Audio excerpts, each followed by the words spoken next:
Yo quiero partir con una película que es cortita. Es un spot, de hecho. Es un spot que no tiene nada que ver necesariamente con movimientos sociales en términos precisos, pero sí tiene que ver con la mentalidad, o con una mentalidad que yo creo que está presente en cada cosa que se hace cuando eso aparece como novedoso, como nuevo, pero uno no sabe si es que van a cambiar las cosas a partir de eso, o lisa y llanamente estamos viendo otro capítulo más de la historia como se han visto muchos antes. Y se autoexplica, y me parece a mí muy interesante.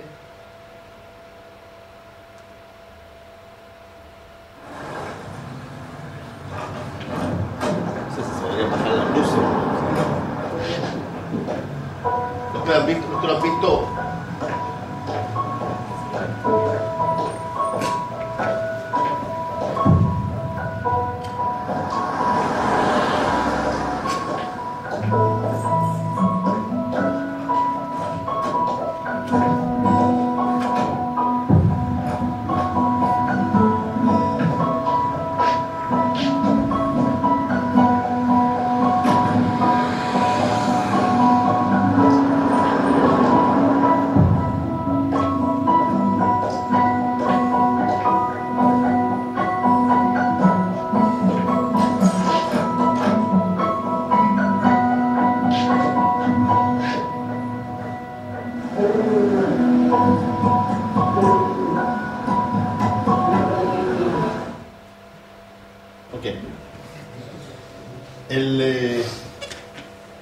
El concepto, que es lo que yo encuentro interesante del spot, es el pack final.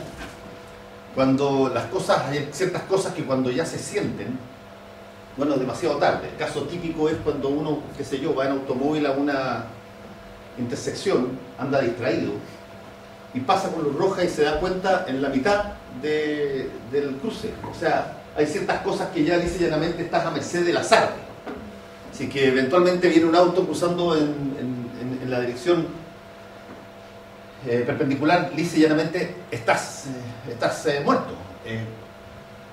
Todo lo que de alguna forma se establece se hace sobre la base de tratar de ver si que lo que está ocurriendo es novedoso, pasa por primera vez, o son repeticiones de distintas formas de fenómenos que tienen ciclos conocidos, y por lo tanto uno lo que puede esperar es que lisa y llanamente terminen como han terminado los anteriores.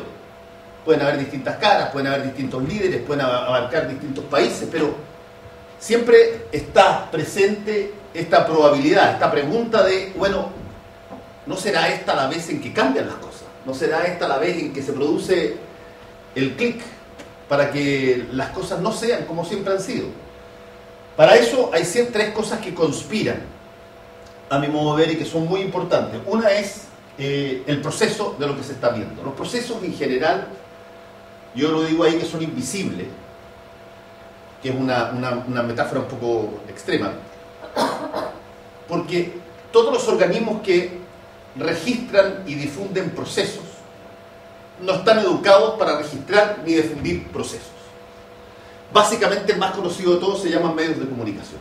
Los medios de comunicación somos pésimos para registrar procesos. Hay un hecho noticioso, impacta, se empieza a investigar cómo se produjo el hecho noticioso, y después de tener todos los antecedentes del caso en la mano, uno reflexiona y dice, perdón, pero ¿cómo no lo vieron antes? Estaban todas las cosas súper claras que podían terminar ahí. Voy a poner dos ejemplos sencillos, pero uno nacional y uno internacional.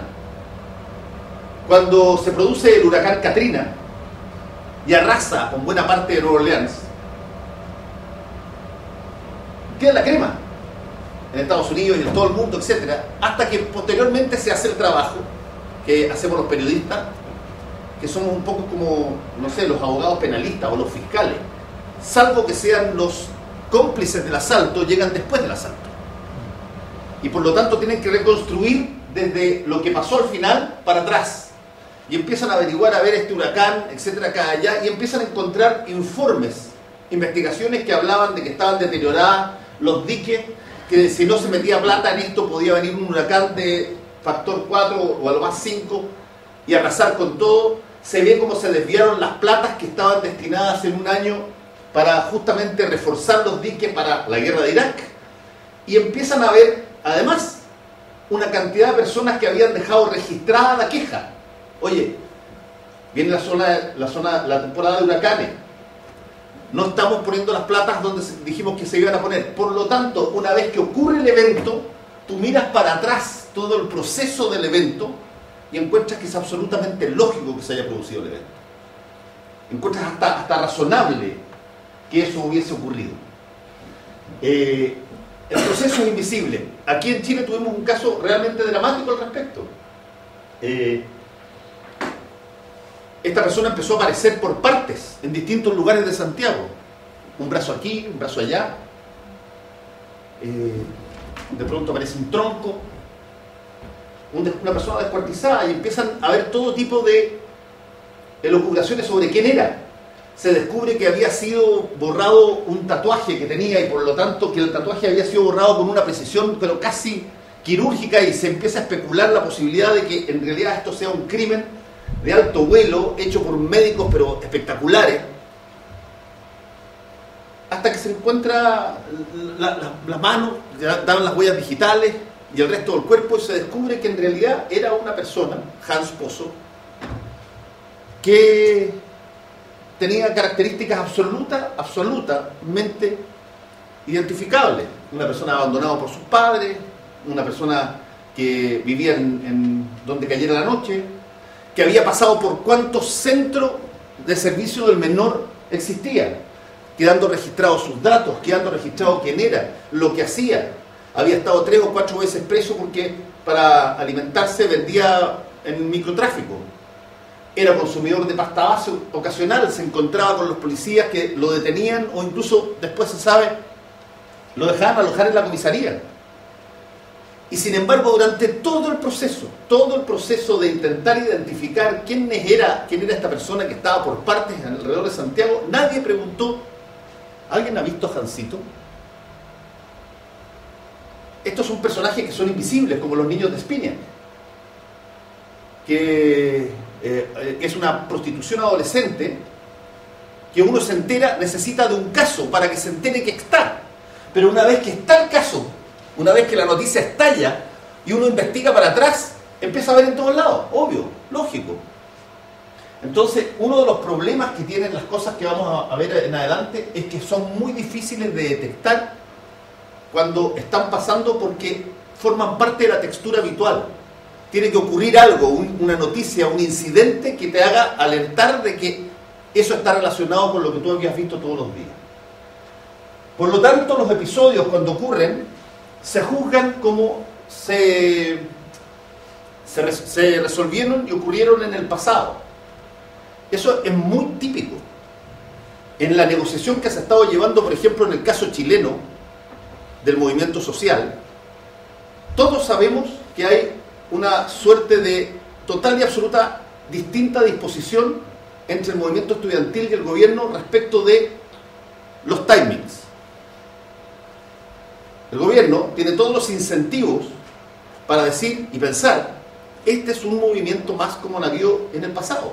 Los he visto toda la vida. Cada mayo de cada año sale el nuevo liderazgo estudiantil o secundario y promueve una marcha y promueve una situación de este tipo. Por lo tanto, lo que hay que hacer es intentar negociar, si es que es lo que corresponde, si es que hay voluntad, si es que hay sensatez en todo el asunto, pero hasta un punto dado donde se produce la curva de desgaste.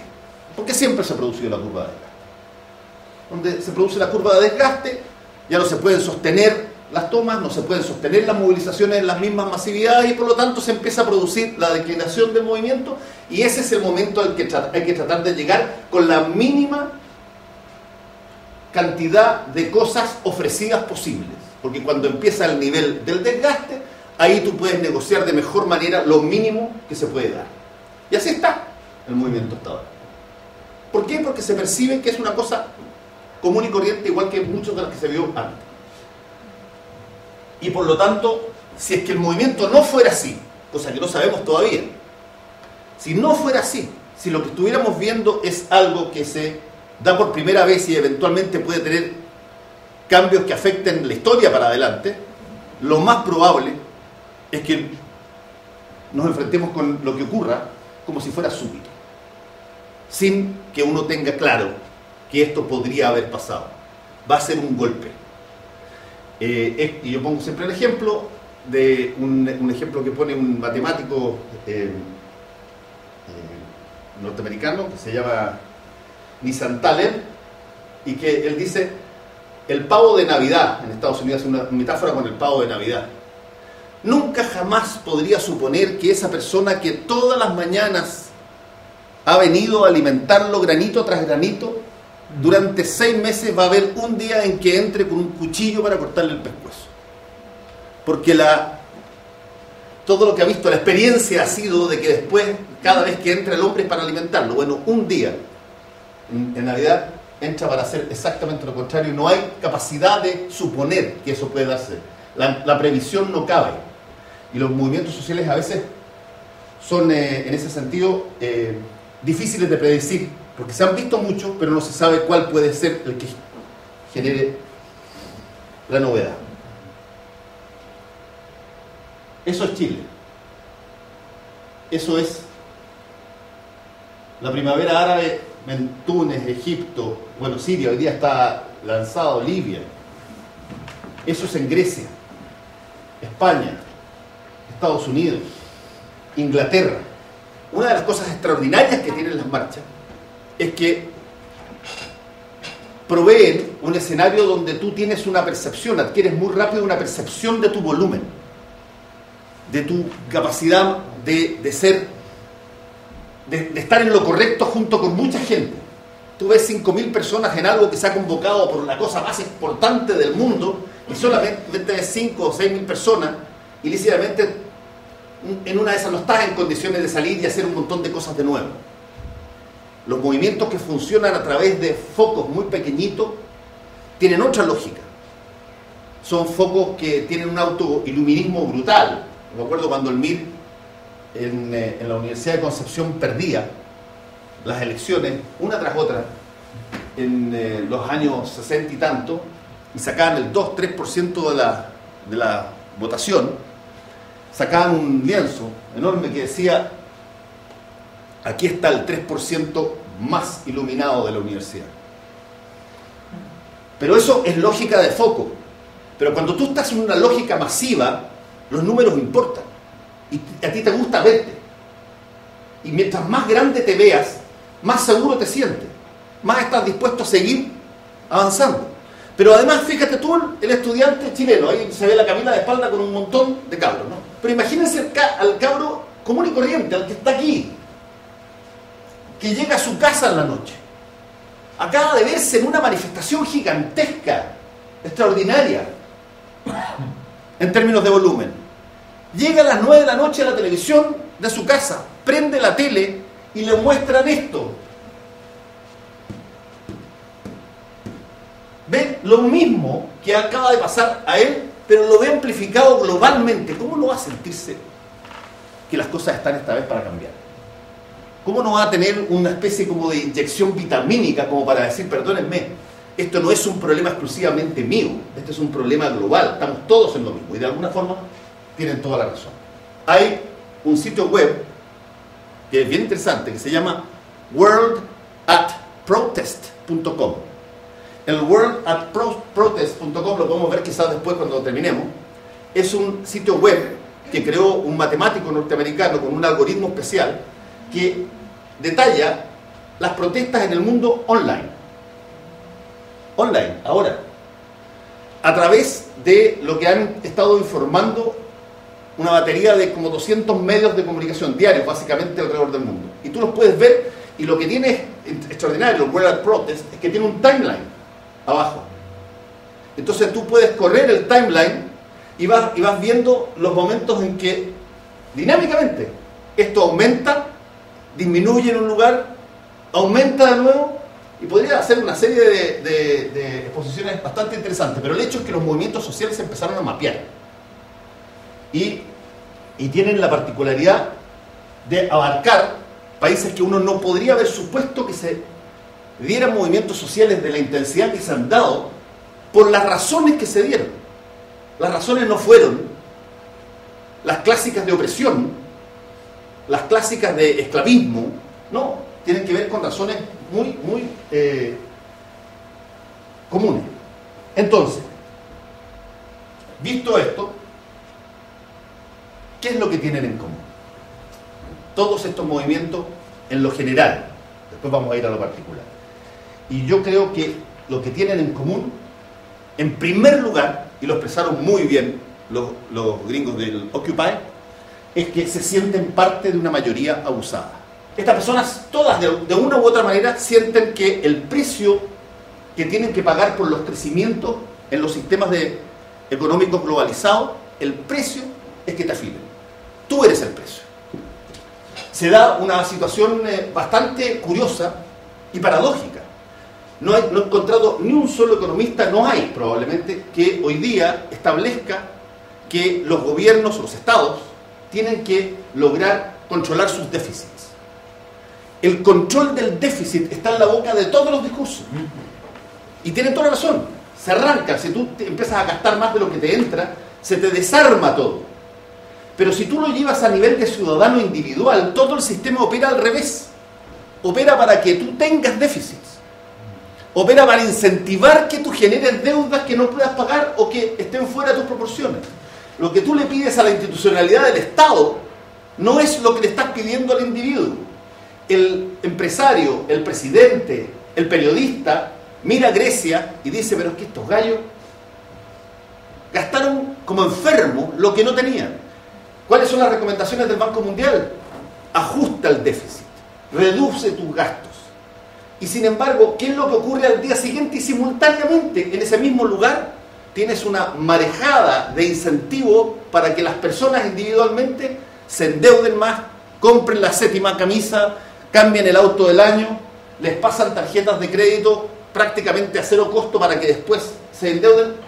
La lógica de disminuir el déficit no tiene nada que ver con los individuos, y los individuos se dieron cuenta. Y ese es el problema principal. Hay una contradicción entre lo que funciona para los estados y lo que no funciona para los individuos. La segunda cosa que nos une es nunca en la historia. Las personas que se están movilizando hoy día han estado más y mejor comunicadas y más y mejor informadas. Uno podrá decir, están peleando por educación de calidad, por lo tanto, no. Yo no dije que estuvieran bien educadas en el sentido clásico. Lo que estoy diciendo es que tienen medios tecnológicos de comunicación, tienen formación, están formateados para interpretar comunicación, sintetizar comunicación, traspasarla con desconocido, como nunca antes ocurrió en la historia. No temen a la incertidumbre. Su problema no es la incertidumbre. Su problema, estos son como conversábamos con Ignacio cuando preparábamos estos son como la canción de Serrat, se hace camino al andar. No le tienen miedo a la incertidumbre, lo que le tienen miedo es a la inercia. Es decir, a que se produzca la repetición del movimiento para siempre. Y por lo tanto, se producen situaciones que parecen absolutamente de loco. Cuando los estudiantes, voy a poner el ejemplo chileno, se sientan con el ministro Bulnes y el ministro Bulnes les dice, a ver, pero que a ustedes lo que les falta es cuál es la meta, a dónde quieren llegar, cómo visualizan el futuro. Y los cabros parecían que estuvieran hablando en chino. ¿Qué importa? No tengo idea. Ese es el problema de las políticas públicas. Ustedes se pondrán de acuerdo. Lo que yo digo es que vayamos para allá. Y por eso piden el absoluto. Piden el definitivo. Piden la gratuidad total. Porque en el camino eventualmente van a tener que conceder que las cosas van a ser de otra manera. Lo que quieren es salir de la inercia. La inercia es la mantención del movimiento tal cual está, salvo que una fuerza externa la saque de ese movimiento. Y ese es un problema muy interesante porque yo soy formateado, mi generación y muchos de nosotros somos formateados bajo la lógica de que hay que tratar de evitar las inestabilidades y las incertidumbres básicas. Y estos movimientos no tienen ese problema, ya lo va a mostrar mucho mejor Ignacio. No creen estar adecuadamente representados, lo que los lleva a generar una situación de crisis de representación política muy rápida. Y se mueven más por ideas que por gurúes. Aquí no hay muchas personas paradas arriba del cajón azucarero y que todo el mundo sabe quiénes son. apuntan para un lado y dicen, síganme para allá. Estos gallos, cuando apuntan para allá, plantean cosas curiosas, discutámoslo en la asamblea. Y se producen otro tipo de relaciones, otro tipo de cosas que no son las clásicas de los Mandela, los Fideles, los qué sé yo, Ho Chi Minh. No están esas personas que en una persona, en un líder solo, sintetizan todo el movimiento. ¿Cuál es el Varna de un movimiento social? El Varna es, los que han estudiado negociación probablemente lo trabajan. Varna es en inglés Best Alternative to No Agreement. Es la mejor opción a que no haya acuerdo. Voy a poner el ejemplo típico del Varna futbolístico, porque el fútbol sirve para todo. Voy a poner equipo conocido. ¿Okay? Imagínate que yo soy jugador de la Católica, educado para sufrir. Yo soy jugador de la Católica y tengo una oferta de Colo-Colo por 2 millones de pesos más. Y me acerco al club y le digo, compadre, negociamos mi renovación. ¿Cuál es mi Varna? Lo peor que me puede pasar, si es que no llego a acuerdo con mi club, es que tome la oferta de Colo-Colo por 2 millones de pesos más. Por lo tanto, ese es el respaldo que yo tengo si es que todo sale mal donde yo quiero quedarme. ¿Cuál es el Varna? ¿Cuál es el respaldo que tiene un movimiento social cuando eventualmente no haya acuerdo? El único Varna, o sea, la única alternativa que tienen en general los movimientos sociales es la inercia, es continuar con un poco más de lo mismo. Y eso es lo que ha generado, a mi modo de ver, todas las revelaciones, o las rebeliones más bien, estudiantiles. Yo contesto esto en 4 frases, que son bonitas, pero que son bien aleccionadoras. Una es de Humberto Maturana, que es esa, y que los cabros no necesariamente la tienen que conocer, pero la intuyen. Los hijos son los mensajes vivos que enviamos a una época que no podremos ver. ¿Son los mensajes vivos de quién? Nuestros. Los hijos no se forman ellos, de alguna forma los formamos nosotros. Y eso está, cada vez que yo he entrevistado a los dirigentes estudiantiles acá, y yo escuché ayer a uno de los gallos que gritaba en Siria, que partió Siria pero con una potencia, así que yo creo que esto va a ser cosa de hora, que decía, yo no lo estoy haciendo por mí, yo ya estoy muerto, dice. Un gallo joven, lo estoy haciendo por él. Y mostraba un cabrito chico. Esa sensación que da épica de sacrificio es una cosa muy importante hoy día en los movimientos sociales. El otro es Erich Fromm. La esperanza es una visión del presente, una visión del futuro, perdón, en su periodo de gestación. Eso de alguna manera refrenda la misma idea. Lo que va a ser tiene que hacerse hoy. No es una cosa que se vaya a venir por alguna idea genial que alguien va a traer en el futuro. Vuelve a surgir la idea de la concepción de que hay que hacer las cosas al tiro. El mapa no es el territorio, es una gigante frase de un matemático y ingeniero polaco que se llama Alfred Korzybski. Una cosa es la realidad y otra cosa es las palabras, los discursos, cómo ordenamos la realidad. La palabra vaso no contiene el vaso. Yo a la palabra vaso no le puedo echar Coca-Cola arriba. Necesito distinguir entre las dos cosas. Por eso es que existe un rechazo tan brutal, creo yo, en todas partes, a la política en general, que vive fundamentalmente más de los mapas que de la realidad. Más de las palabras, más de los discursos, más de las cosas que representan, que las cosas que efectivamente son. Y la última es de Ionesco, que dice: solo puede predecirse lo que ya sucedió, que es un refuerzo de alguna manera de las dos ideas originales de Maturana y Fromm. Todo lo que pueda haber en el futuro de beneficio tiene que hacerse hoy, y eso tú lo conversas con los gallos y están extraordinariamente convencidos, lo que no significa, dicho sea de paso, que ellos lo vayan a lograr, porque aquí esta cosa opera, y creo que están todos contestes en eso, con esta metáfora de las olas sucesivas, que le llaman yo. Es decir, a partir del 2006 con los pingüinos se generó una concepción total y absolutamente distinta en los movimientos sociales derivados de, por ejemplo, la educación. Antes eran totalmente estancos los movimientos secundarios, estudiantiles, no se cruzaban, cada uno así buscaba el protagonismo que podía. ¿Y cuál era la máxima pedida de todos los años? El carnet escolar. Hoy día no. Hoy día los tipos aspiran a lo máximo, son tipos, créanme, secos en políticas públicas. Me encantaría que mi hijo subiera la mitad en materia de lógica de Estado que lo que tienen algunos de estos cabros que me ha tocado entrevistar. Pero lo que ellos sí tienen absolutamente claro es que no necesariamente terminan con ellos el proceso. Se pueden dar, este fenómeno se da en lo que se denomina olas sucesivas. Viene el liderazgo de un Jackson, llega hasta el punto donde puede llegar la contraparte adversaria, gobierno de turno que sea o parlamentarios que sean, sienten que se disminuyó el movimiento, se elige la nueva directiva y tú sabes automáticamente que el próximo mayo parte más fuerte si es que no está, con más gente, más vía, y así se van. Es un movimiento que no tiene discontinuidad como los tenían antes. Nada de lo que se obtenga tiene resultados inmediatos, que es un poco traer la épica del sacrificio. La confianza es un valor que se deposita en otros que hoy no se ven. El tema de la confianza, vamos a conversar más adelante. El futuro, si no está pasando hoy, no va a venir, y eso te lo dicen todos. Esta cosa no es una carta al viejo pascuero. El mayor problema es la inercia, y los significados comunes para causas comunes implican de que, así como hay estas cosas que tienen irritantemente los cabros chicos cuando chatean, de que sustituyen una frase completa con una letra o dos letras y uno se queda medio perdido y tiene que explicar, ocurre un poco así en los movimientos sociales internacionales.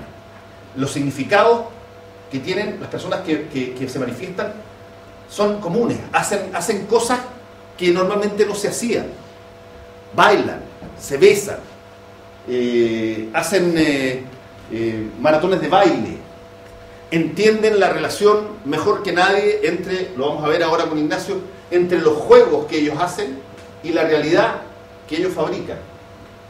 Y el concepto final, que es lógico, que es lo que dicen ellos a la institucionalidad, mira, puede ser que las cosas no las logre yo, pero después de mí viene otra ola.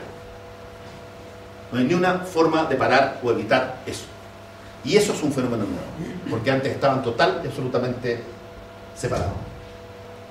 Primero, como decía también Fernando, la gente siente que no se está haciendo, que hay un problema de justicia. Se están vulnerando derechos, no se están desarrollando o se están reprimiendo. Lo sabíais, se están perdiendo. Hay una diferencia, por ejemplo, entre lo que está pasando en Europa y lo que está pasando a lo mejor en Chile. Aquí se está pidiendo nuevos derechos, allí se está intentando evitar que se pierdan algunos, pero la idea es que el derecho se está vulnerando. Esa es una de las cuestiones fundamentales para que haya un movimiento social. Los movimientos sociales, como todas las movilizaciones, emoción es la misma palabra que motor. Tiene la misma raíz, perdón. No hay motor, no hay movilización sin emoción. La movilización no se produce desde la cabeza, se produce desde valores, se produce desde emocionalidades. Luego la estrategia se hace con la cabeza. Pero el propósito, el sentido, es profundamente emocional y valórico. El para qué es emocional y valórico. El cómo es racional y estratégico. Pero sin para qué no hay cómo. Y un para qué genera un cómo. Si yo sé para qué lo hago, encuentro la manera de hacerlo. Pero primero tiene que haber esa emocionalidad. Entonces, ¿cuáles son las emocionalidades? Primero lo que habíamos hablado, una injusticia, hay un derecho vulnerado o no desarrollado. Hay un problema de injusticia, hay una necesidad de hacer las cosas. Ese sentimiento de injusticia hace que se produzca una solidaridad entre los que se sienten vulnerados. Y además una diferenciación entre nosotros, que estamos siendo vulnerados, y ellos, que lo vulneran. Por lo tanto, se genera cohesión, se genera un sentimiento de emocionalidad, de solidaridad. Y luego, como bien decía Fernando, también un sentimiento de que es posible, hay esperanza. Es decir, los movimientos fundamentales, las emociones fundamentales, como diría Gantz, que es la persona que estuvo detrás, profesor nuestro de hecho, detrás del movimiento de Obama, de los Obama Camps, son indignación, y urgencia. Esas son dos emocionalidades fundamentales a la hora de movilizar a la gente. Hay una indignación por lo que está pasando y una urgencia por cambiar. Es importante hacerlo ya, no podemos esperar. Como decía, el futuro se tiene que estar construyendo hoy. Sentimientos adicionales, solidaridad, ya lo hemos mencionado, confianza en nuestras posibilidades individuales y colectivas, y esperanza, que es el valor fundamental, es la emocionalidad fundamental para movilizar a la gente. La esperanza de que se puede conseguir. La idealización de algo y el sentimiento de que es viable. Porque estos son las emocionalidades que hacen superar las barreras habituales que impiden movernos.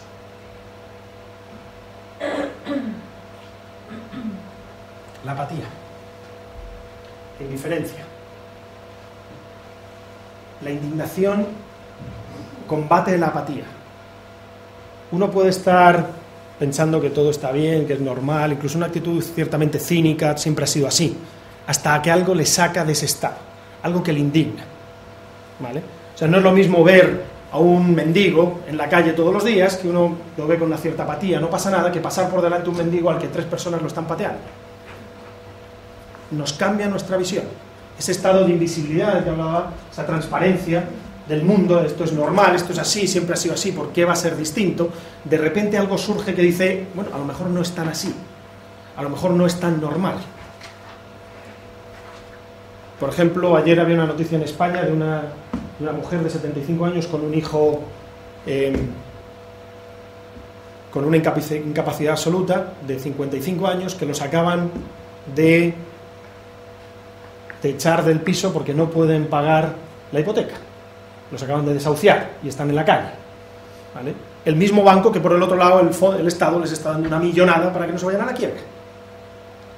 Entonces las personas dicen, bueno, ¿esto debería ser así?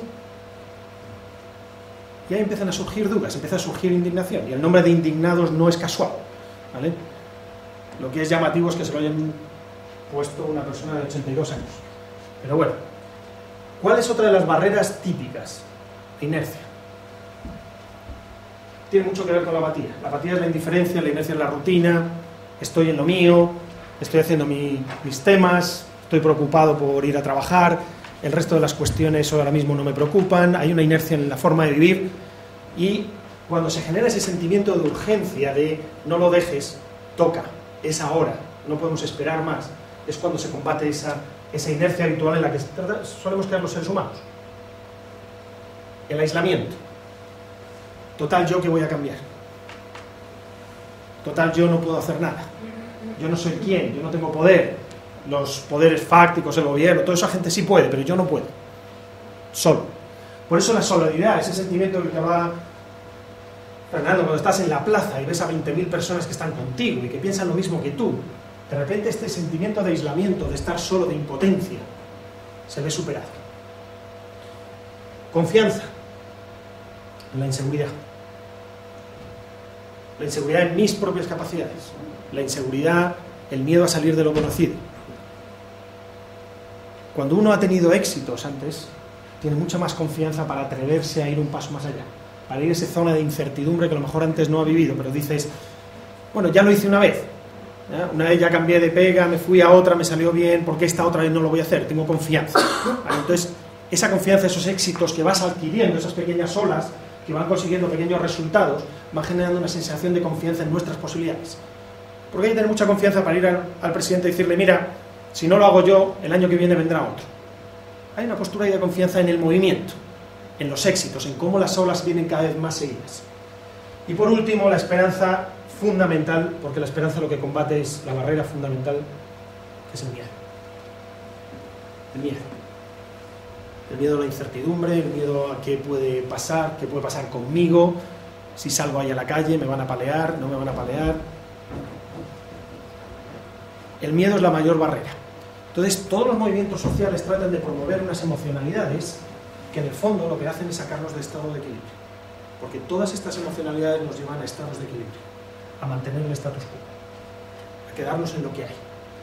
Y todos los movimientos tratan de promover en mayor o menor medida esta. La más poderosa es la esperanza. Esta es la que tiene menos recorrido. Porque la indignación de que están pegando al mendigo te dura menos tiempo.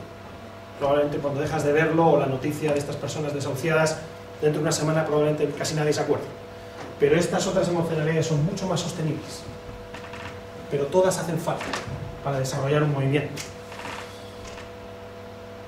¿Qué hace falta más para desarrollar un movimiento social? Una red. Una red de personas en contacto. Un movimiento es, o sea, una red es un movimiento social potencial. La gente se conoce, la gente comparte, tiene vínculos. Sabes quiénes son, saben dónde están, saben cuáles son los valores, saben cuál es la actitud general, qué es aquello que comparten, qué es aquello que les hace ser parte de algo, pero no han pasado a la acción. Están precisamente en ese estado de status quo con todas esas emocionalidades que hablábamos antes. Cuando esa red se moviliza a partir de todas esas emocionalidades, se convierte en un movimiento social. Pero no hay movimiento social sin red. Y ahora veremos, y cuando el movimiento social se desarrolla, si consigue sus éxitos, normalmente o tradicionalmente, y esto está cambiando, luego veremos los cambios respecto a esto, se acaba institucionalizando. Se acaba convirtiendo en algún tipo de partido, algún tipo de organización, algún grupo de interés, un lobby, lo que sea. ¿De acuerdo? Pero tradicionalmente la idea es que de algo difuso, potencial, echa a andar, empieza a concretarse, empieza a generar acción y cuando tienen éxitos se institucionaliza. Se convierte en algo jerarquizado, con procesos, con toma de decisiones, etcétera, etcétera. ¿Qué está cambiando? Entre otras cosas, lo que ha cambiado es esto. Sigue siendo necesaria una red, pero la red es radicalmente distinta de la que había antes. Y esto tiene consecuencias para esto y tiene consecuencias con la institucionalización. Las redes hoy en día son fundamentalmente distintas, las redes humanas, fundamentalmente porque las redes tecnológicas son distintas. Entonces, voy a irme ahora a mi pasado de ingeniero de telecomunicaciones y vamos a hablar un poco de redes. Porque esas redes tecnológicas que hemos creado con una serie de finalidades, las hemos creado porque generan un montón de beneficios.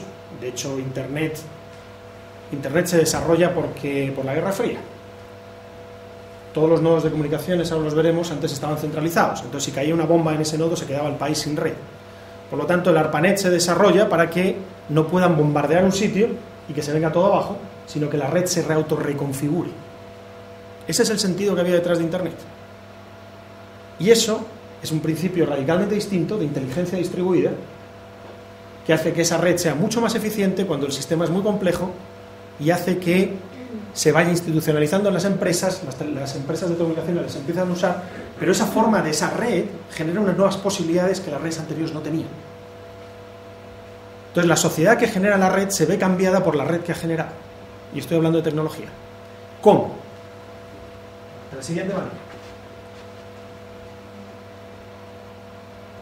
Este es el modelo más tradicional de toda la vida. Un modelo mecánico. Hay algo que está definido que no tiene ninguna inteligencia. La cadena de montaje de Henry Ford. El martillo. Esto está hecho así. Así funciona. Listo. Una vez que se hace, está claro cómo funciona. No hay posibilidades de cambio, no hay variaciones, no hay inteligencia en el sistema. La inteligencia está del que la hizo, que está fuera del sistema, construyó el sistema es estático. Y aquí igual tenemos a las señoritas que eran las que tenían inteligencia en el sistema. Eso cambia y pasamos a este modelo. Es el modelo biológico. Hay una cabeza que piensa. Y hay un montón de personas que no piensan pero actúan. Los movimientos sociales no pueden ser iguales si las redes de las que parten son distintas. Pero este tipo de redes son las que están cambiando la forma de actuar de las personas y por tanto están cambiando las redes que sustentan a los movimientos sociales. Amplitud. Antes era local, ahora es global. Antiguamente tú te dedicabas a la gente que estaba cerca, a la gente de tu pueblo, los que compartías algo. Hoy en día no. Hoy en día muchos de los que estamos aquí tenemos amigos repartidos por todo el mundo, que estamos conectados con ellos, que seguimos manteniendo el contacto, cosas que antes eran absolutamente impensables. La duración, antes eran de largo plazo y ahora son muy de corto plazo. Es decir, esas redes, esos vínculos que nosotros hablábamos antes, esa conexión que genera un potencial, no tiene vocación de ser para toda la vida. Antiguamente tú te criabas en un pueblo y había una idea de que tú con esa gente con la que ibas al colegio de niño, probablemente te ibas a morir con ellos tomando vino en el bar. Era así. Hasta incluso te casabas y era para toda la vida. ¿De acuerdo? Ese tipo de cosas ya no son tan naturales. Las cosas ya no son tan a largo plazo. No se asume que tengan que ser a tan largo, pueden serlo, pero no es necesario. Las estructuras muy rígidas. Precisamente por lo que hablábamos antes. Antes había un nodo que tenía que controlarlo todo. Como había que controlarlo todo, había que saberlo todo. Y para saberlo todo no puede cambiar muy rápido, porque entonces me pierdo. Entonces no sé aquí, pero en España antiguamente si tú querías poner un teléfono tenía que venir el de Telefónica a ponértelo. Hoy en día tú te compras un router, lo instalas y no le dices nada a nadie y eso se hace algo, que no lo voy a explicar, pero hace algo y la cosa sigue funcionando. Entonces, ahora todo es mucho más flexible porque no hace falta nadie que tenga toda la información porque no hay un solo individuo que tome decisiones. Dinamismo, lógicamente lenta, rápida. Eso ya más o menos está claro. Pertenencia. Esto es importante porque antiguamente nacíamos en las redes, en gran medida. La red era el pueblo donde te habías nacido, te generaba la red, te tocaba, ¿vale? Si nacías en un determinado país, esa era tu red. Si nacías en un determinado estrato social o una clase social, ibas a un determinado colegio, esa era tu red, ¿de acuerdo? Y si tenías una determinada raza, también ahí tenías una red. Entonces, prácticamente nacías y te mantenías en esa red. No era algo optativo, o al menos no es tan optativo, porque sigue condicionando, por supuesto, como lo es ahora. Hoy en día uno puede pertenecer a redes que son absolutamente voluntarias, ¿vale? Los criadores de palomas, ¿vale? Y eso es una decisión libre mía, porque además me uno a una red que han generado en no sé dónde, dinámicamente, y si mañana no me gusta salgo de ahí y me voy a otro lado. Entonces la conciencia, curiosamente, ha pasado a ser mucho más individual, mientras que el liderazgo está mucho más distribuido. Pero eso es lógico si vemos cuál es la red, o el tipo de red que las tecnologías están generando, que es un reflejo de su propia tecnología. Y eso no va a cambiar. Entonces, todas esas cuestiones estratégicas de sepamos antes, planifiquemos, tengamos las cosas pasito a pasito, todo eso está cambiando. Pero esto tampoco es un problema, entre comillas, porque los seres humanos tenemos mucha capacidad de manejar eso. Me explico, la naturaleza se autoorganiza. En la naturaleza no hay un ente que vaya uno por uno diciendo a las personas, a los animales qué hacer, cuándo hacer. Cada uno tiene su propósito y se va a movilizar. Los sistemas humanos complejos también se autoorganizan, con normas, por supuesto, pero el tráfico se autoorganiza. O sea, hay calles, hay semáforos, hay normas de tráfico y hay policía, pero nadie te dice cómo tienes que ir a tu casa, ni por dónde. Y si hay taco en un lado, te vas por otro, como hacen ahora las redes, y vamos hacia allá, hacia ese mismo planteamiento. Nadie te dice, este es por donde tienes que ir, a qué hora, con quién y en qué auto. Tú te organizas.